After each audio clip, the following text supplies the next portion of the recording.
আসসালামু আলাইকুম ওরহমতুল্লাহি ওবরাকাতুহ। 1 মিনিট মাদ্রাসা ইউটিউব চ্যানেলে সম্মানিত দিনী ভাই বোনেরা, আমি আশা করছি আল্লাহ তাআলার অশেষ রহমতে আপনারা ভালো আছেন, সুস্থ আছেন। আলহামদুলিল্লাহ। আজ বৃহস্পতিবার, দিনে ও রাতে কষ্ট করে যদি এই ছোট্ট দোয়াটি পড়েন, আল্লাহ রাব্বুল আলামিন আপনার ধন সম্পদ বৃদ্ধি করে দেবেন, মনের নেক আশা পূরণ করেই দেবেন। মনের মধ্যে শতভাগ বিশ্বাস নিয়ে আমলটি করবেন, এই উদ্দেশ্যে বা নিয়তে ভিডিওটুকু সম্পূর্ণ দেখুন।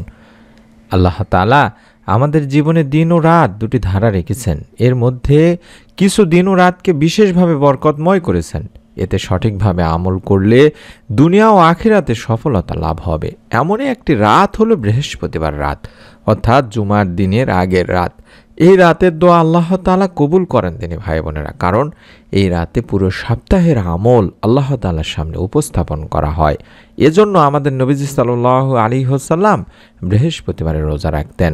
নবী করিম সাল্লাল্লাহু আলাইহি ওয়াসাল্লাম বলেন, বৃহস্পতিবার ও সোমবার আল্লাহ তাআলার সামনে বান্দার আমল উপস্থাপন করা হয়। তাই আমি চাই আমার আমল পেশ করার সময় আমি যেন রোজা অবস্থায় থাকি। সুনানে নাসাই শরীফের একটি হাদিস। যদি সম্ভব হয় দিনী ভাই বোনেরা, রোজা রেখে আমল করবেন, আল্লাহ রাব্বুল আলামিন ইনশাআল্লাহ আপনাকে এর প্রতিদান দেবেন। আমরা অনেকেই আছি যে আমাদের পরিবার সংসারে রিজিকে বরকত নেই, সব সময় ঋণের মধ্যে লেগেই থাকি। তারা আজকে আমলটি মনোযোগ দিয়ে করলে আল্লাহ রাব্বুল আলামিন চাহে তো আপনার পরিবার সংসার থেকে চিরতরের জন্য অভাব অনটন দূর হয়ে যাবে, ঋণ মুক্তির কোনো ব্যবস্থা হয়ে যাবে ইনশাআল্লাহ। অভাব মানুষকে কখনো কখনো কুফরের কাছাকাছি নিয়ে যায়। অনেক সময় এই অভাব মানুষের ঈমান আকীদাকেও দুর্বল করে দেয়। ইসলামে প্রাচুর্যতা ও ধনাঢ্যতাকে নিষেধ করা হয়নি, তবে এই প্রাচুর্যতা ও ধনাঢ্যতার সঙ্গে ইসলামের বেশ কিছু বিধান যুক্ত হয়, যা পালন করলে এই ধনাঢ্যতায় কোনো সমস্যা নেই। কারণ প্রিয় নবী সাল্লাল্লাহু আলাইহি ওয়াসাল্লামের অনেক সাহাবী ধনী ছিলেন। সবাই চায় তার জীবন কল্যাণময় হোক, রিজিক বেড়ে যাক, সহজে ধনী হয়ে যাক, জীবনে প্রাচুর্য আসুক। কিন্তু প্রকৃত কল্যাণময় ও প্রাচুর্যময় জীবন তারাই পায়, মহান আল্লাহ যাদেরকে তা দান করেন। নিম্নে এমনই কিছু সহজ আমল আপনাদের সামনে আমি তুলে ধরব, যেগুলো মানুষের জীবনকে কল্যাণময় ও প্রাচুর্যময় করে দেবেন। আপনিও আমলটি করবেন, নিয়ত করে ফেলুন, আল্লাহ রাব্বুল আলামিন ইনশাআল্লাহ আপনাকে এর প্রতিদান দেবেনই দেবেন। প্রথম যে আমলটির কথা বলবো সেটি হলো ইস্তেগফার, অর্থাৎ ইস্তেগফার পাঠে বান্দার অভাব মোচন হয়, পাপাচার ক্ষমা করা হয়, সন্তান সন্ততির অভাব যেমন থাকে না, তেমনি রিজিকেও আসে পরিপূর্ণ বরকত। অভাবমুক্ত থাকতে পবিত্র কোরআনে বেশি বেশি তাই ইস্তেগফার পাঠের নির্দেশ দেওয়া হয়েছে, যার ফলে মহান আল্লাহ মানুষকে উত্তম রিজিক সহ অসংখ্য নিয়ামতে ধন্য করবেন বলেও জানিয়েছেন। মহান রব্বুল আলামিন আল্লাহ তাআলা বলেন, অতঃপর বলেছি, তোমরা তোমাদের পালনকর্তার কাছে ক্ষমা প্রার্থনা করো, তিনি অত্যন্ত ক্ষমাশীল, তিনি তোমাদের উপর অজস্র বৃষ্টিধারা ছেড়ে দেবেন, তোমাদের ধন সম্পদ ও সন্তান সন্ততি বাড়িয়ে দেবেন, তোমাদের জন্য উদ্যান স্থাপন করবেন এবং তোমাদের জন্য নদী নালা প্রবাহিত করবেন। সূরা নূর 10 থেকে 12 নম্বর আয়াতে বলা হয়েছে দিনী ভাই বোনেরা। শুধু তাই নয়, হাদিসেও নবী করিম সাল্লাল্লাহু আলাইহি ওয়াসাল্লাম বলেছেন, যে ব্যক্তি অধিক পরিমাণে আস্তাগফিরুল্লাহ পড়বে, অর্থাৎ ইস্তেগফার করবে বা আল্লাহ তাআলার কাছে ক্ষমা প্রার্থনা করছি বলবে, আল্লাহ তাকে তার সব দুশ্চিন্তা থেকে মুক্ত করবেন, সব সংকট থেকে মুক্তি দেবেন এবং তাকে এমনভাবে অর্থদান করবেন যা কোনো মানুষ ধারণাও করতে পারে না। মুস্তাদরাকে হাকিমের একটি হাদিস। তাই বিশ্বাস মনের মধ্যে নিয়ে যদি কেউ ইস্তেগফারের আমল শুরু করে দেয়, আল্লাহ তাআলা তাকে এমন জায়গা থেকে রিজিক প্রদান করবেন, অর্থ দান করবেন, যা কোনো মানুষের পক্ষে আইডিয়া করা বা ধারণা করা সম্ভবই না। তাই আমরা প্রতিদিন আস্তাগফিরুল্লাহ আস্তাগফিরুল্লাহ আস্তাগফিরুল্লাহ এইভাবে অন্তত 100 বার পাঠ করব এবং আত্মীয়দের সঙ্গে সুসম্পর্ক বজায় রাখার দ্বারাও রিজিক বেড়ে যায়। হযরত আনাস বিন মালিক রাদিয়াল্লাহু তাআলা আনহু বর্ণনা করেন, আমি শুনেছি রাসূলুল্লাহ সাল্লাল্লাহু আলাইহি ওয়াসাল্লাম বলেছেন, যে ব্যক্তি পছন্দ করে যে তার জীবিকা বৃদ্ধি করা হোক অথবা তার মৃত্যুর পরে সুনাম থাকুক, সে যেন আত্মীয়দের সঙ্গে সদাচার করে। এবং একটি দোয়া পাঠ করব, যে দোয়ার মাধ্যমে আল্লাহ রাব্বুল আলামিন বান্দাকে রিজিকে বরকত দিয়ে থাকেন। এই দোয়াটি আপনারা কম করে হলেও বৃহস্পতিবার দিনে হোক বা রাতে হোক দরুদ শরীফ পাঠ এবং ইস্তেগফার পাঠ পূর্বক অন্তত 3 বার পাঠ করবেন। আল্লাহুম্মা ইন্নী আউযু বিকা মিনাল কুফরি ওয়াল ফাকরি, আল্লাহুম্মা ইন্নী আউযু বিকা মিন আযাবিল কাবরি, লা ইলাহা ইল্লা আনতা। আবু দাউদ শরীফের হাদিস। আল্লাহুম্মা ইন্নী আউযু বিকা মিনাল কুফরি আল ফাকরি, আল্লাহুম্মা ইন্নী আউযু বিকা মিন আযাবিল কাবরি, লা ইলাহা ইল্লা আনতা।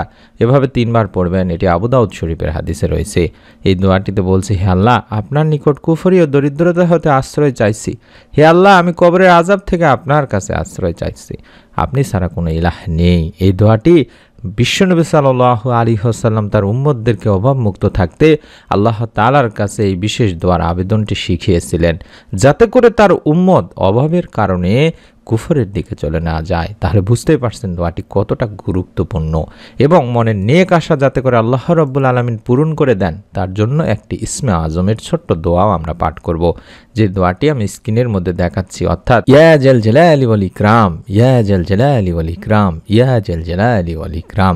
এই ইয়া জাল জালালি ওয়াল ইকরাম এতটুকু পড়লেও হবে ইনশাআল্লাহ। এটি হচ্ছে ইসমে আজম বা আল্লাহ রাব্বুল আলামিনের বড় নাম। এই ইসমে আজম, এই দোয়ার আমলটি দিনে রাতে বেশি বেশি পড়ার কথা হাদিসে বলা আছে। এটা পড়লে রাসূলুল্লাহ সাল্লাল্লাহু আলাইহি ওয়াসাল্লামকে অনুসরণ করা হবে। নবীজি সাল্লাল্লাহু আলাইহি ওয়াসাল্লাম এক হাদিসে বলেছেন, তোমরা সব সময় ইয়া জাল জালালি ওয়াল ইকরাম পড়াকে অপরিহার্য করে নাও। তিরমিজি শরীফের একটি হাদিস। অর্থাৎ সব সময় এই নাম পড়ার প্রতি নির্দেশ দেওয়া হয়েছে। আমরা তাই অন্তত বৃহস্পতিবারে, যেহেতু আল্লাহ রাব্বুল আলামিন বান্দাকে ক্ষমা করে দেন, বান্দার আমল উপস্থাপন করা হয়, এই সময়ে যদি দরুদ ও ইস্তেগফার পাঠপূর্বক আল্লাহ রাব্বুল আলামিনের এই পবিত্র গুণবাচক নামটির মাধ্যমে আল্লাহ তাআলার কাছে আমাদের মনের নেক আশাগুলো তুলে ধরি, আল্লাহ রাব্বুল আলামিন ইনশাআল্লাহ আমাদের মনের নেক আশা পূরণ করেই দেবেন। এবং আমরা যে দোয়াটি পড়ব, আল্লাহুম্মা ইন্নী আউযু বিকা মিনাল কুফরি আল ফাকরি, আল্লাহুম্মা ইন্নী আউযু বিকা মিন আযাবিল কাবরি, লা ইলাহা ইল্লা আনতা, এটির মাধ্যমে আল্লাহ তাআলা আমাদেরকে অভাব অনটন থেকে রক্ষা করবেন, রিজিকে বরকত দান করবেন এবং ধন সম্পদ বৃদ্ধি করে দেবেন ইনশাআল্লাহ। নিয়ম হচ্ছে এটি, যখনই আমলটি করুন অন্তত 100 বার আস্তাগফিরুল্লাহ আস্তাগফিরুল্লাহ আস্তাগফিরুল্লাহ পাঠ করবেন, এবং কম করে হলেও অন্তত 11 বার সাল্লাল্লাহু আলাইহি ওয়াসাল্লাম সাল্লাল্লাহু আলাইহি ওয়াসাল্লাম সাল্লাল্লাহু আলাইহি ওয়াসাল্লাম এভাবে দরুদ পড়ে নেওয়ার পরে দোয়ার আমলগুলো করবেন। মনের মধ্যে বিশ্বাস নিয়ে আমলটি করতে হবে, তাই অনুরোধ করছি প্রত্যেকে ভিডিওটিতে একটি করে এখনই লাইক দিয়ে কমেন্ট সেকশন অন্তত আমিন লেখার মাধ্যমে নিয়ত করে ফেলুন, এবং নতুন আমলের ভিডিওগুলো যাতে করে সবার আগে পেয়ে যান, তার জন্য চ্যানেলটি সাবস্ক্রাইব করে বেল বাটনটি অন করে রাখুন। পরবর্তী নতুন আমলের ভিডিও আমরা দেওয়া মাত্র ইনশাআল্লাহ আপনার মোবাইলে পৌঁছে যাবে। ভিডিওটি অবশ্যই সাদগায়ে জারিয়াত সওয়াব পাওয়ার উদ্দেশ্যে হলেও শেয়ার করে দিন আপনার নিকট আত্মীয় স্বজনদের কাছে। আশা করছি আল্লাহ রাব্বুল আলামিন আপনাদেরকে সাদগায়ে জারিয়াত সওয়াব দেবেন ইনশাআল্লাহ। আপনাদের সকলের কাছে অনুরোধ করব, আমরা যেহেতু সবার আগে ভিডিওগুলো দিয়ে থাকি, আমাদের ভিডিওগুলো দেখে অসংখ্য দিনী ভাই বোন তৈরি করে থাকেন, তাই অনুরোধ করছি সবার আগে নতুন ভিডিওগুলো পাওয়ার জন্য হলো আমাদের চ্যানেলটির সঙ্গে থাকার জন্য। সকলে ভালো থাকুন, সুস্থ থাকুন। আল্লাহ তাআলার কাছে দোয়া করি যারা আমলটি করবেন নিয়ত করেছেন, আল্লাহ রাব্বুল আলামিন তাদের মনে নেক আশা পূরণ করুন, পরিবার সংসার রিজকে বরকত দান করুন, আমিন। আসসালামু আলাইকুম ওয়া রাহমাতুল্লাহি ওয়া বারাকাতুহু।